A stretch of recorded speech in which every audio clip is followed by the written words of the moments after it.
ATM cards are a regular item that we use. So let's take a look at how thick PVC cards are made.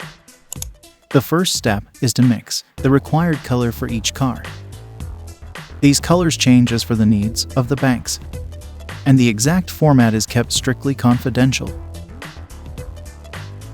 This well-mixed colorant is deposited inside the screen printing machine.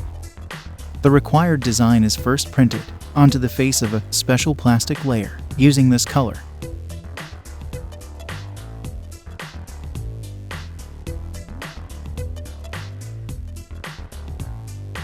Now one of these printed layers is placed on the face of each PVC sheet.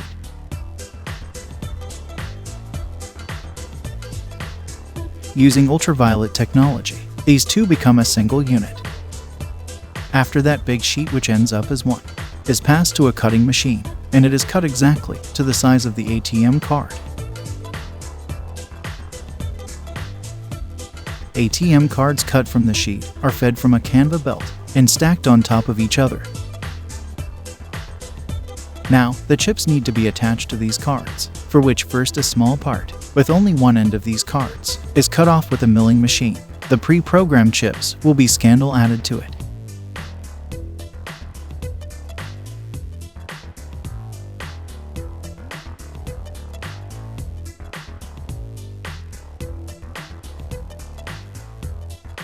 All ATM cards will have hologram as part of their security.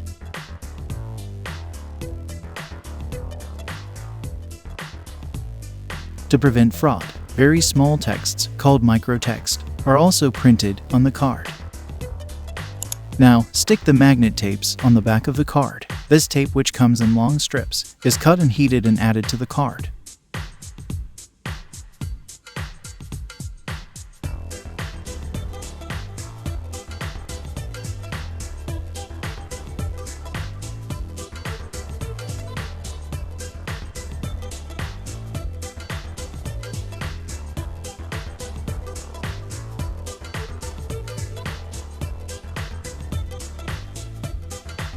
Once all the necessary items have been memorized for the card, each person's personal information needs to be printed and programmed into it. Then, scan each one to make sure the information is correct.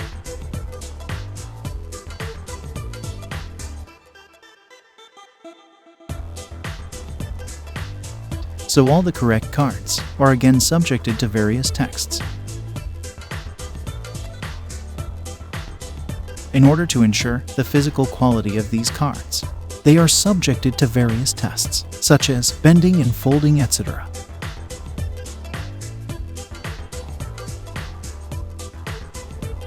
Finally, after passing all the tests, the cards are given to the banks. So, how was the manufacturing process of ATM cards? Comment below and let us know your opinion. If you liked the video, don't forget to subscribe the channel. Thanks for watching.